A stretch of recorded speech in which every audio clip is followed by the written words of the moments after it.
human need to explore is deep within all of us. Our ancestors crossed mountain ranges, sailed open oceans to map new lands, and sought out the unknown, while always looking to the stars.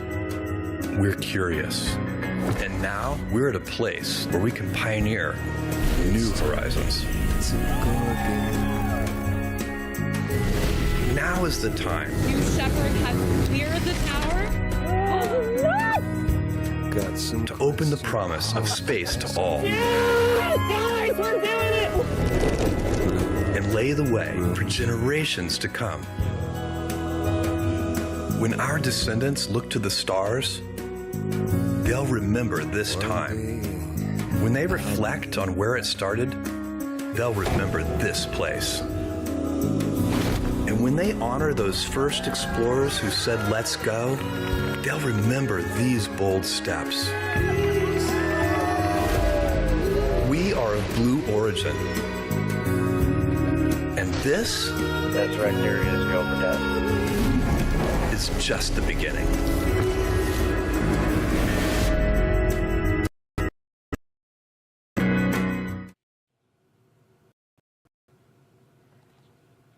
Welcome back, everyone. It's another great night for a launch attempt for our new rocket, New Glenn. Denise, thank you once again for joining me. Thank you. I wouldn't want to be anywhere else. Here for it no matter what. I hear you on that. Glad you're here for it. We introduced you the other night. You're a principal engineer on the New Glenn program. It's always good to have someone with a deep technical background here for the webcast. Now, picking up from where we left off a few nights ago, we had our first attempt at this NG-1 launch, and the team had to troubleshoot a couple technical issues along the way, which exceeded our available launch window, and we had to call a scrub. Yeah, the team realized that the scrub was due to ice forming in a purge line on the auxiliary power unit that powers some of our hydraulic systems. Now, of course, auxiliary power units, or APUs, these will provide power to a variety of systems. It includes some of our hydraulics and other actuating surfaces. Now, I'll say again, we've prepared rigorously for this first flight. Anything beyond our first objective, which is reaching orbit safely, is going to be a bonus. We know landing the booster on the first time is ambitious, but you know what? We are going for it. And no matter what happens, we're going to learn so much. We'll refine, and we're going to apply that knowledge to our next launch. And yes, that booster landing, we are really going to go for it. It's a key part of our first flight, and we really can't wait to see what happens with the booster. And yes, we recognize here at Blue Origin, it is incredibly hard to pull off, especially for the first time you try it, but you might even say we're just a little crazy to try it on the first flight, but the data we get for flying the complete mission profile is incredibly valuable. You know, in fact, the attempt that we went through just the other night really netted us data about our vehicle, about our operations. So even though we didn't lift off, just going through the countdown in launch control was so valuable for our team. It is our goal to net immense amounts of collective knowledge about our vehicle as we build up our program, and that knowledge base is already growing. I want to remind you that we have an early technology demonstration for Blue Ring on this flight. Now, this isn't the full Blue Ring vehicle. It is a Pathfinder featuring core subsystems that we want to validate. It's a non-separating payload that is going to stay attached to the second stage through its entire 6-hour mission duration. So it is another exciting day, and we're just so glad that you are back here joining us for this launch attempt. Once again, it's not just Denise and me. We got a couple other faces helping us bring you all of the action today. Why don't we check in with Maggie McNeese from our government team in our DC office. She's reporting from upstairs in Mission Control. Maggie, you there? I am here so long as you're here and my friends here in Mission Control are here. I'm going to stay. Okay, good. All right, welcome back to our next launch attempt. Maggie, do you want to remind our viewers where you're standing up there? You are just one floor above us. What's around you? What's the action? I've got Mission Control right here on my right. Just down the hallway a little bit is our Launch Control Center. These rooms have our controllers, our engineers, everybody who's working to make this launch a success today. Love it. Thank you so much, Maggie. We're going to patch you in as we go. Why don't we check in now with Eddie Seifert back at nearby Cars Park. Our Florida employees once again are gathering for a second attempt. They are hardcore. Eddie, are you there? Yeah, Ariane, welcome to the best seat in the house. This is fun. We're having a blast out here. Another day, another employee gathering to cheer on New Glenn. An odd question, because I think I know the answer. How are everybody's spirits down there? We are happy to be here. We're so proud that we get to be together, a part of the community. We're, hanging with each other and sharing hot dogs and huddling together for warmth. But we're most looking forward to the rumble of the BE4s, looking at that blue streak across the sky. And now this crew behind me, they've committed to cheer more loudly than the BE4s. And that's what I'm looking forward to. I love it. I absolutely love it. Y'all stay warm out there. We're going to keep you on speed dial, Eddie, as we continue with this show. Additionally, we also have employees at our other sites across the nation checking in and rooting for New Glenn. Let's see how they're doing. We have sites across the country. There we go. We've got Huntsville, Alabama, our headquarters in Kent, Washington. What up, guys? We can see you up there. We have our flag bearer from the other night. He has not given up, that guy. Kent, Washington again, our headquarters, where we work on all the projects. And then, of course, Huntsville, Alabama, where we build our BE4s and our BE3Us, as well as the Blue Ring system. They are ready to go. This is a big night for all of our employees across the country. Kudos to you guys. Let's do this, Blue Origin. All right, we are here at T-minus 13 minutes to go until launch. Why don't we check out the star of the show, New Glenn at the pad here as this rocket gets ready for its first launch ever.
Welcome back, everybody. We are at T-minus 11 minutes and 12 seconds to go until New Glenn's first launch ever, NG-1. So many of the people behind this mission are not only critical parts of the New Glenn operation, they're also super passionate people who are dedicated to the larger mission at Blue Origin. And you can tell because so many of them, including you and I, Denise, are ambassadors on behalf of Blue Origin's Club for the Future. Yeah, you're an ambassador, I'm an ambassador. There's actually thousands of us here at Team Blue. Club for the Future is Blue Origin's nonprofit to inspire and mobilize future generations to pursue careers in science, technology, engineering, arts, and math. These kids are tomorrow's aerospace workers. Yeah, Club for the Future is a perfect example of how we here at Blue Origin can do something about inspiring the next generation. We have a program where kids, parents, anyone can draw on a digital postcard. We'll send it to space, and they'll receive it back as space-flown piece of art. And today we have digital postcards that are actually going up to space on New Glenn. That's just so fun. That's the kind of thing I would have loved as a kid, and I know that my children also love making those postcards. All right, I understand we are ready for a go, no go poll. Let's stand by.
All right, thank you again, everybody, for joining us for NG1.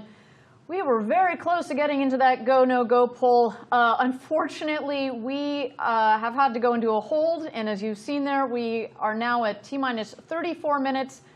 Unfortunately, there is a boat that has errantly come into the cleared range, and we're going to have to clear that boat out. So that is going to take us some time here. As we have said before, our #1 objective this evening is to get to orbit safely. And that includes not just the rocket, not just our teams, but everybody in the area, including people on boats. So with that, we're going to continue to watch New Glenn here for a moment as we get ready for New Glenn 1.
Thank you again, everybody, for joining us for New Glen's first launch to space. We are T-minus 28 minutes and 10 seconds to go until launch.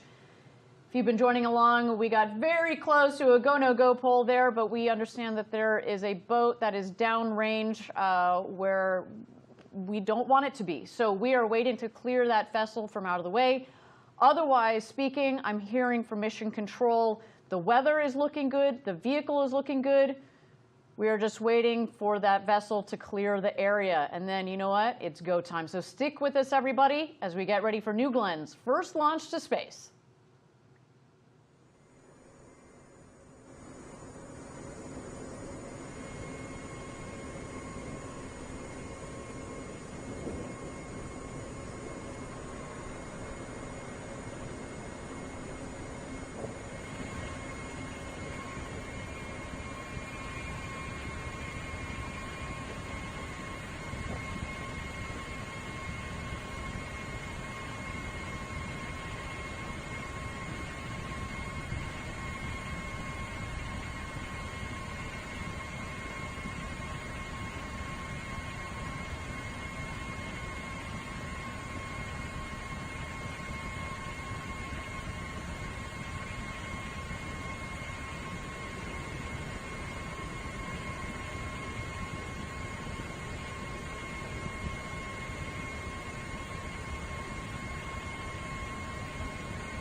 Thank you again, everybody, for joining us. We are at T-minus 20 minutes and 30 seconds to go until launch.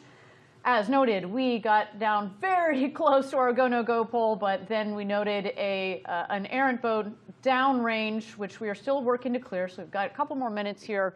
But while we've got a couple more minutes, Denise, I'd like to get a little deeper into New Glenn. We've got a lot of new viewers this evening. Do you want to give our audience a sense of what sets this vehicle apart from current and historic launch vehicles? Absolutely. Well, to start, it's just massive at over 320 feet tall, or almost 98 meters. Just to think about that, that's like a 32-story building. It's really hard to describe what that means, but another way to think about it is, you know, we all know and love New Shepards. You could stack 5 New Shepards end to end, and that's about the size of New Glenn. So our viewers can see there on the screen there, that's we actually could stick one of those in the fairing of New Glenn, actually. So, you know, it's remarkable to see the jump from New Shepard to New Glenn. We talk about our motto, gradatum ferociter, step by step ferociously. That is a pretty ferocious step we've decided to take. Yeah, you're absolutely correct. So New Shepard could fit inside of our payload fairing with even room to spare on the sides. Our fairings are just that big. And again, as fun as that would be, we don't really need to ship New Shepard off to another planet anytime soon. But that said, it does speak to future capabilities, such as, say, moon landers, right? We're working on our Blue Moon lunar lander that we are working with our friends at NASA on, or other large vehicles that are similar in size to New Shepard. What's so brilliant about that 7-meter fairing is not, you know, when you pair the 7-meter fairing and all the volume that's in there, plus the power of New Glenn, we can take a lot of things to a lot of different destinations, orbits, planets, the moon with this rocket. And the versatility of this rocket is what makes it so important to not only Blue Origin with our own vehicles, but all of our other customers, right? You know, this vehicle is so large, and it's not often that people get to stand up close to a rocket. You know, and we showed this the other night during the first broadcast, but you and I got a chance a couple of days ago to walk next to this rocket, and man, oh man, there's some footage there. God, it's huge. It's one of the things that I think I will remember the most from this whole experience. You know, we spent years just engineering the requirements and building it and testing it, and then the first time that you stand in front of this vehicle fully stacked is just breathtaking. It was just so cool to get to be so close to that rocket, and it's just so much bigger than words and figures can describe. So you saw there a second ago we were just walking out of the flame trench. And I mean, of all the many things that I'm looking forward to this evening, watching the water deluge system, we talked about it during the last webcast, the water is going to come streaming out of the water tower, which is one of the tallest water towers, largest water towers ever built. It's going to suppress the vibration and the acoustics, and it's going to come flying out of that flame trench, and you and I were standing in it. And so when just the scale of everything, the rocket and all the infrastructure around it, when you get up close and personal, you realize the scale of what we're dealing with. You truly do feel like you're just an ant when you stand next to it, right? You know, but going back to it, one of the things that I think is a key difference between New Glenn and other rockets that might have lifted off this pad in the past is really that reusability. So while the scale of New Glenn is truly remarkable, I mean, this rocket is built for big things with an incredible lift capability.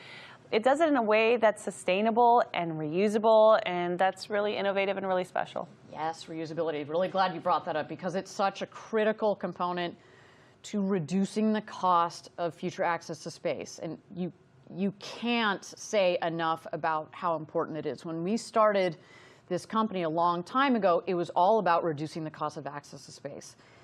And you can really, at the end of the day, there's no other way to do it other than coming up with vehicles that are reusable. And that is why, you know, we started with New Shepard, which is a reusable vehicle. We took a lot of the same concepts and transferred that over into New Glenn. But go back to the size for a second. Yeah, I mean, so we all know and love the Saturn V, and rocket fans know this. Just like Saturn V and other big rockets, rockets fly in stages, and the job of the first stage, or what we sometimes call the booster, is to lift the vehicle from Earth up into space. The stages will then separate, and it's the second stage that powers our payloads into orbit. And, you know, you guys, for some of our viewers who maybe aren't as huge rocket nerds as we are, the Saturn V is what took Apollo missions and astronauts to the moon. So you get a sense of the scale with that vehicle. And, well, you know, we might be just a little bit smaller than that, not by a lot. It's only about 10%.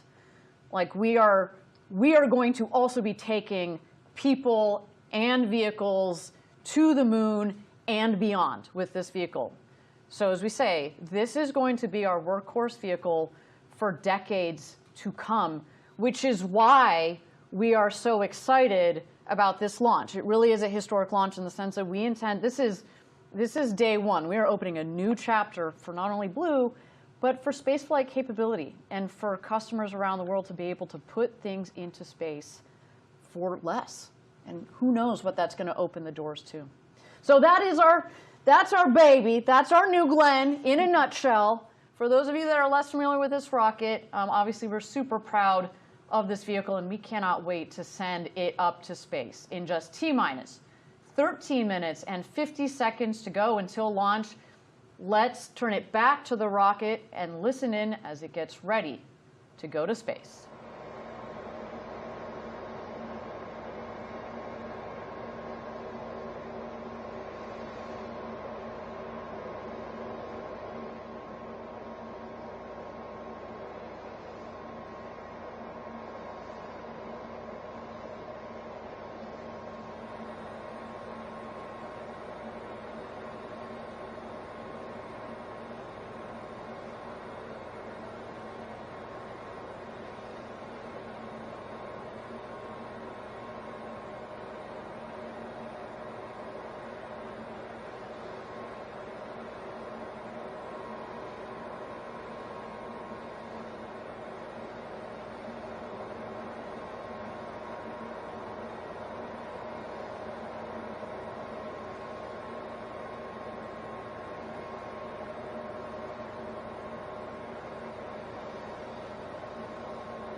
Please set up Blair.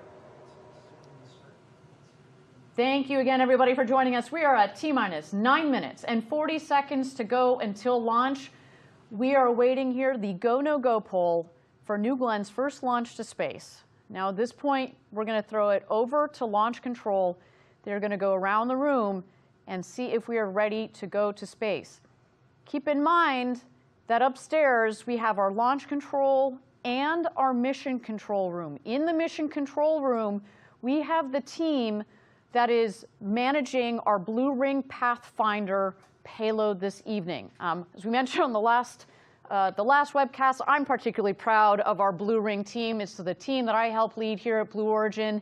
They have been working very hard on this payload, and they are ready that as soon as the second stage separates from the first stage, the fairings will deploy, and it is heading out to MEO, to Middle Earth orbit, where it is going to remain up there orbiting the Earth for about 6 to 8 hours or so, collecting various data, checking all of the various systems, primarily telecom systems there. You see poll coming in here. Stand by. Go pending L-10 actions in work. Roger, report when those are complete. Recovery. Go. PLI. Go. LSO. Go. OSM. Go. RC. Go. ESR. Go. AC. Go. And BMD. Go. LD is go as well. All stations LD on count 1 with the terminal count. Briefing all personnel remain in current positions until launch. Maintain operational silence in the control room. All controllers move to count 1 for launch. If a constraint is observed between now and launch, commit. Announce hold, hold, hold on count 1. Briefly state reason. OSM LD set hold fire switch to launch position. Launch. And LD is in launch. Guido, verify, abort, request, flag, false.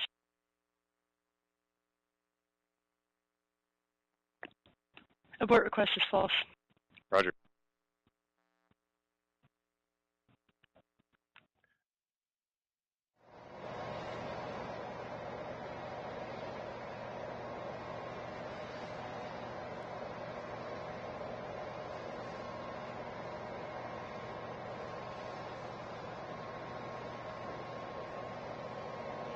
Launch. This is our first flight, and obviously we've prepared rigorously for it, but no amount of ground testing or mission simulation is a replacement for flying this rocket. Our key objective today is to reach orbit safely. Anything beyond that is a bonus, and believe me, we are nothing if not persistent. Now we're getting very, very close here. T-minus 6 minutes and 30 seconds to go until launch. Our terminal count is beginning in just a few minutes. You just heard it right there. We are go for launch this evening. But one important aspect of our rocket that we haven't really touched on today, our New Glenn rocket is called New Glenn. It is named after an American hero, John Glenn, the first American to orbit Earth, circling it 3 times in 1962. He also served as a U.S. Senator for more than 2 decades in the state of Ohio. And then amazingly, Senator Glenn flew to space again in 1998 at the age of 77 on board the Space Shuttle Discovery STS-95 mission. Now, this gentleman led an incredible life. He died in 2016 at the age of 95. But shortly before he died, our founder, Jeff Bezos, was able to connect with the senator and tell him that we hoped that he'd be willing to lend his name to Blue's first orbital rocket. And we have here a copy of the letter that he sent back. You can see it is really meaningful to us. Just a moment, let me read you a couple of words. When I first orbited the Earth in 1962, you were still 2 years from being born. And when I returned to space in 1998, Blue Origin was still 2 years in the future. But you were already driven by a vision of space travel accessible not only to highly trained pilots, engineers, and scientists, but to all of us. I'm deeply touched that you've named the second generation of those rockets New Glenn. As the original Glenn, I can tell you, I see the day coming when people will board spacecraft the same way millions of us now board jetliners. When that happens, it will be largely because of your epic achievements this year. I get goosebumps every time. You know, he's the first American to orbit Earth, and I've seen that letter hanging in our headquarters building in Kent. Yeah, it's one of our treasured artifacts. Everybody, we're at T-minus 4 minutes and 30 seconds to go until launch. We are very close. We are coming up here on terminal count. Do not go anywhere.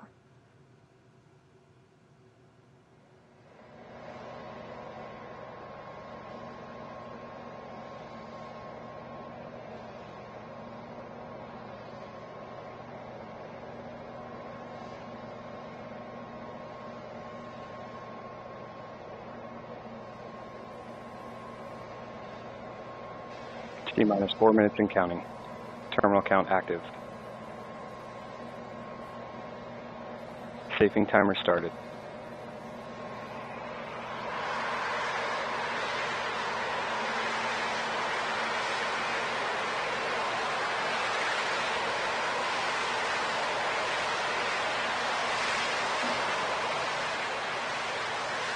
EF safing pins disengaged.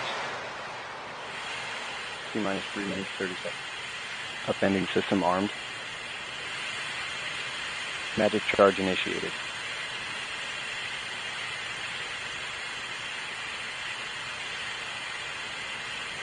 Our team is now securing all the commodities to our first stage and our second stage. They're also going to be draining and purging all the umbilicals that are supplied to New Glenn.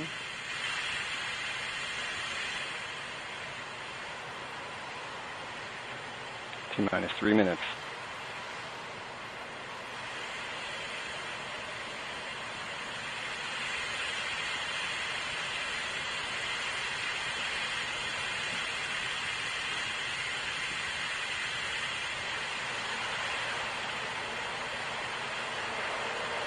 GS2 hydraulic secured.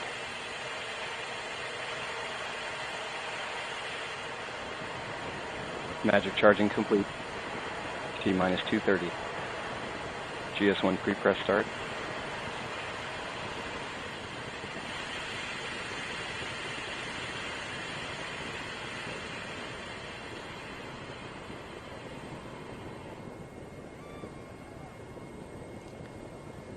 We are now pressurizing the tanks to their flight pressures. Of course, this is crucial GS2 for the chilled performance pre-press of start. our engines. Getting ready for launch. T-minus 2 minutes.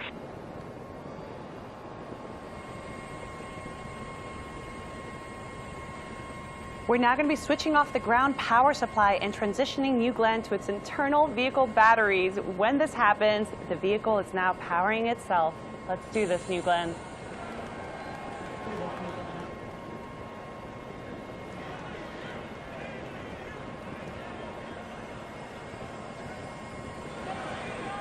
T-minus 1:30. Power internal. There it is, New Glenn is alive.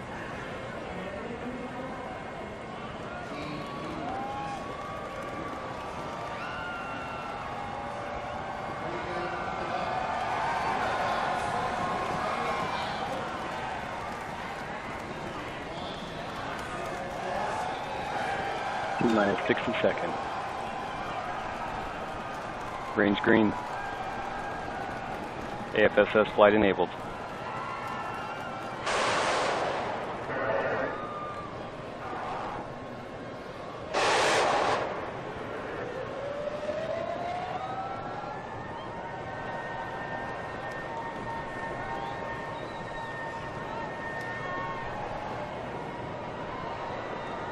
APU's running.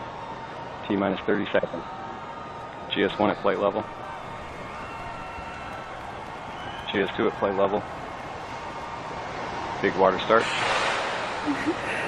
That's a big water command. There's a water deluge. Here we go, New Glenn. It's time to do this. Let's light this candle. Autopilot enabled. T-minus 10, 9, 8, 7, 6, 5, 4, 1.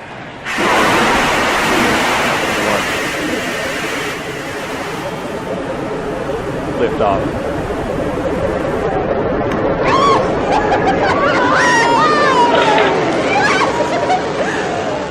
All 7 engines at full thrust. Chamber pressures are good. Vehicles cleared the tower. Now passing 18 seconds into flight.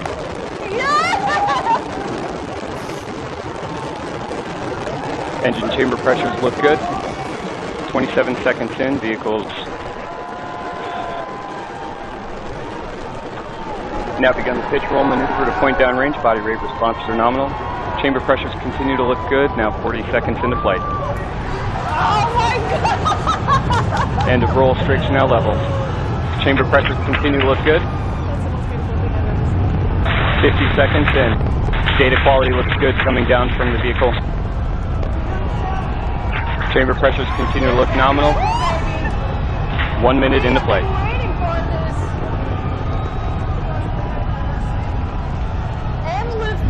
All 7 engines continue to look good on the first stage. Data quality is good coming down from the vehicle. Body rate responses are nominal. 1 minute, 15 seconds into flight. As we build a road to space for the benefit of Earth. Profile looks good.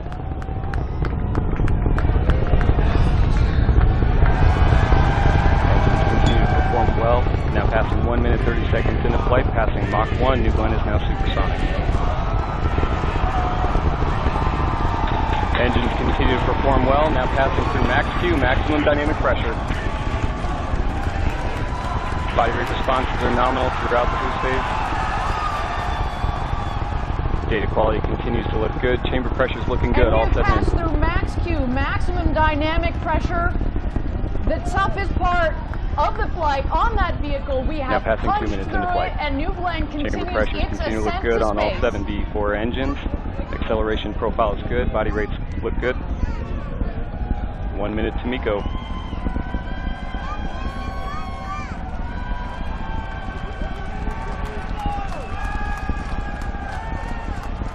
B3U LH2 chill-in started. The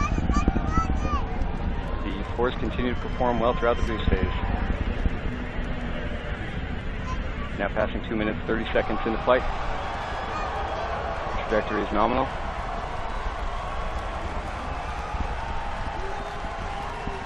Two minutes, 40 seconds. Approximately 30 seconds remaining in boost phase. And here we are, coming up Chamber on pressures on all MECO. 7 Main engine cut off. Let's stand by for that. Continue to look good. Stage 2 RCS priming.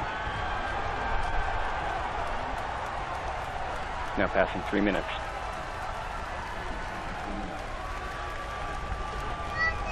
And we have MECO.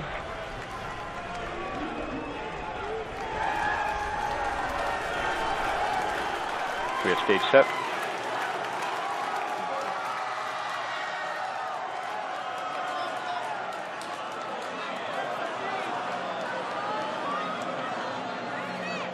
And we have ignition on both BE3Us. Chamber pressure is good.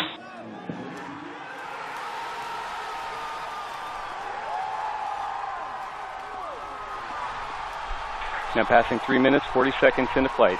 Body rates look good. Data quality coming down from both stages. Looks good. GS2 performing a pitch-up maneuver. Body rate response is nominal. BE3U chamber pressure continues to look good. We have good payload fairing jettison.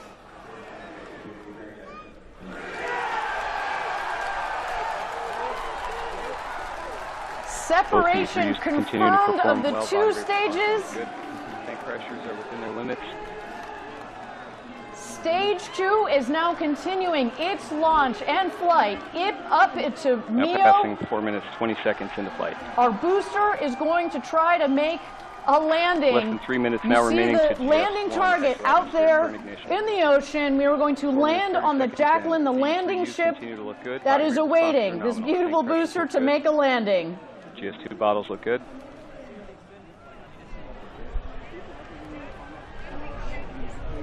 Trajectory looks good on both stages. 4 minutes, 50 seconds into flight.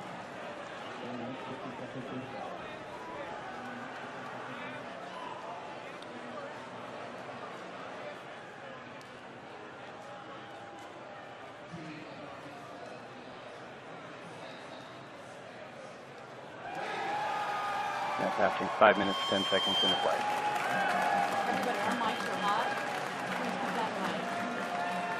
thrust on both VE3Us continues to look good. 5 minutes, 20 seconds in. Less than 2 minutes now remaining to GS1 engine ignition. Thank you again, everybody, for joining us for New Glen's first launch to space. So far, 5 minutes and 30 seconds into launch. Everything continues to be nominal. A clean separation of stage 1 from stage 2. Stage 1, our booster. We are looking to land it on our landing ship, Jacqueline. There you see its targeted landing spot where the feather is there. And stage 2, carrying the Pathfinder for Blue Ring, will continue its mission up towards MEO orbit, where we will be collecting data for 6 hours. But let's continue to watch here as the two vehicles continue on their way. Good, both VE3Us.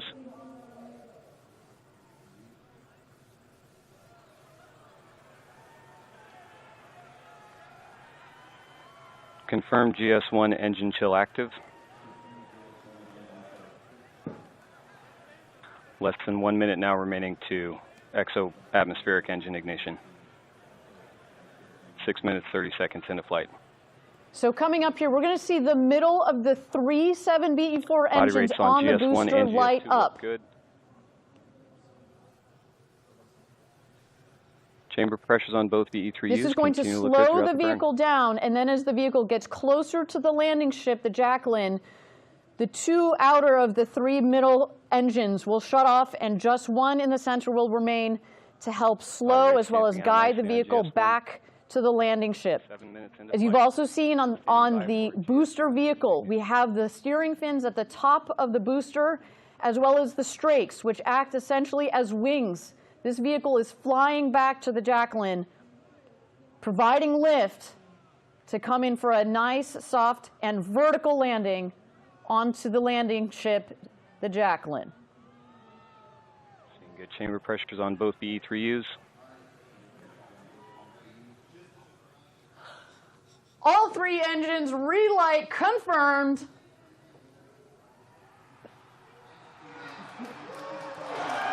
Body rates look good on GS2. Continuing through its planned burn. Now 7 minutes, 45 seconds in.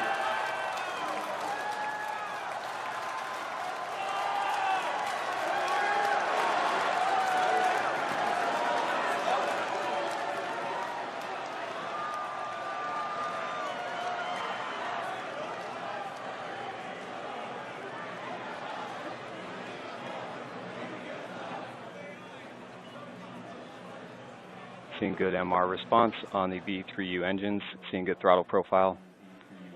Chamber pressures continue to look good throughout the burn. 8 minutes, 20 seconds into flight.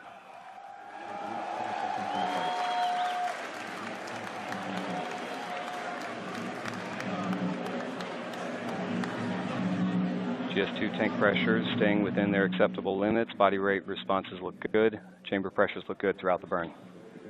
8 minutes, 40 seconds in.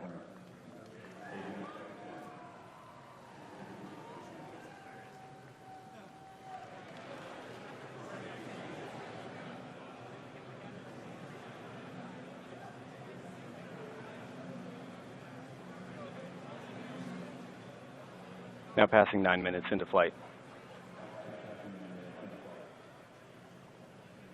Continue to see data from both stages.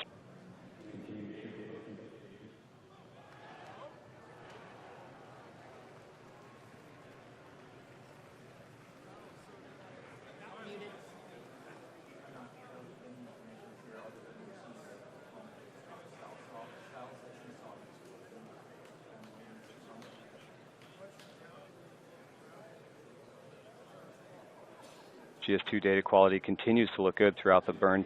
Chamber pressures, both engines staying very close to each other. GS2 trajectory is nominal.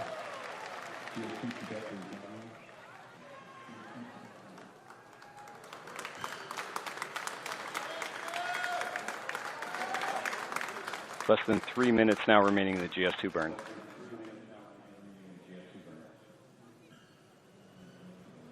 Thank you again, everybody, for joining us.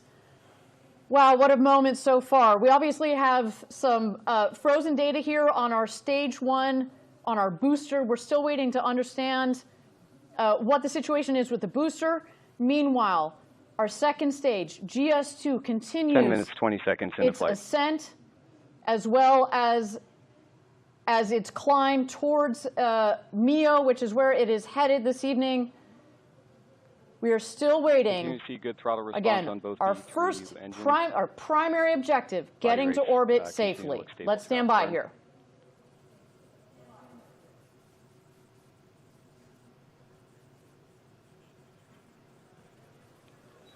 Tank pressure is staying within acceptable limits. Bottle pressures look good. Data quality continues to look good throughout the GS2 burn.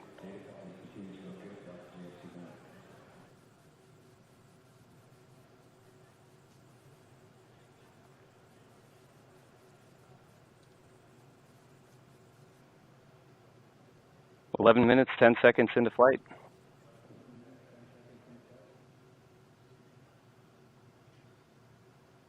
GS2 is now 1,700 kilometers downrange, traveling at 6.7 kilometers per second.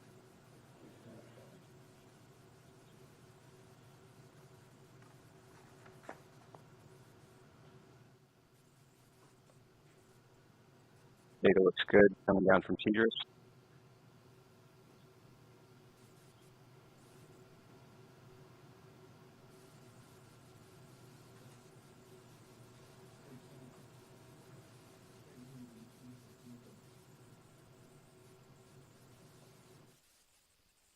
Both BE3Us continue to look good, tracking nicely in chamber pressure.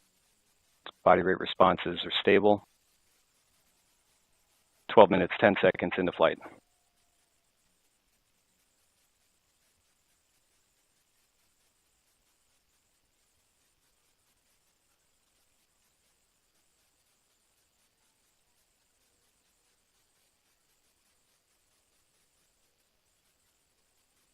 We have IAP vanish.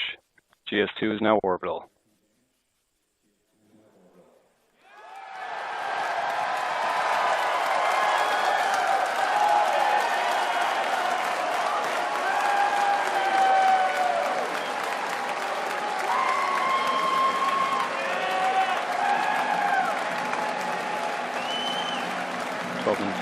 Seconds into flight. And we have engine cutoff.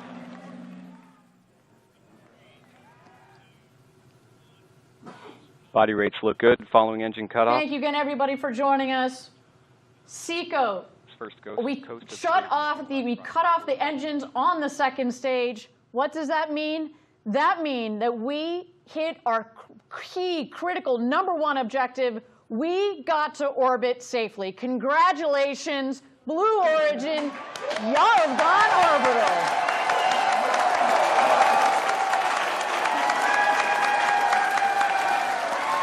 What a day. We see our team down in Huntsville, our teams in Kent. I know the team out at Cars Park down here in Florida, they are all losing their minds. Congratulations, everybody. What a day. We are in space. We've got our Blue Ring Pathfinder ready to warm up, ready to start drawing in all of that great information. What a day. We're going to go to Cars Park here. We have Eddie Seifert. 14 minutes, 10 seconds into flight. Hey, Ariane, we are so happy to be here at Rocket Park, our orbital launch site. This team is so proud that we got to orbit. What an incredible rumble from the B4 engines. This was such an experience to live together, to be a part of this community. Amazing. You can feel the energy. What a fantastic day. Thank you, Eddie. To the whole team, again, congratulations on getting to orbit. Now, I know all of you are tuning in. We're still trying to get all of the data here. We seem to have lost telemetry on the first stage, on the booster. We very well may have lost the booster. We are still coming in with all of the information. I want to make sure that we get you the right information. But nonetheless, the main objective that we were going for this evening is that we hit orbit. And now I do have confirmation that we did in fact lose the booster. You can see from the map there how close physically the booster got to making its landing. Of course, we'll have all of the information on what exactly happened with the booster in the last moments. As you did hear, we did have the booster relight the 3 middle engines, which is what we were looking for. So things we know were good up until that point. But we just need to go through the data. And of course, after the show, on all of our social media channels, we are going to have more information on those details. But key here, we hit our main objective. We got to orbit safely. Let's go up to mission control and launch control. Maggie, what's going on upstairs right now? I bet our team is pretty excited. The fives, Ariane, they were high, the bumps were fisted. It was, oh my gosh, it was electric. I've got these people here, they're still working. They've been standing up, they've been sitting down. The folks behind me are celebrating. It is a good night here up in Mission Control. Obviously,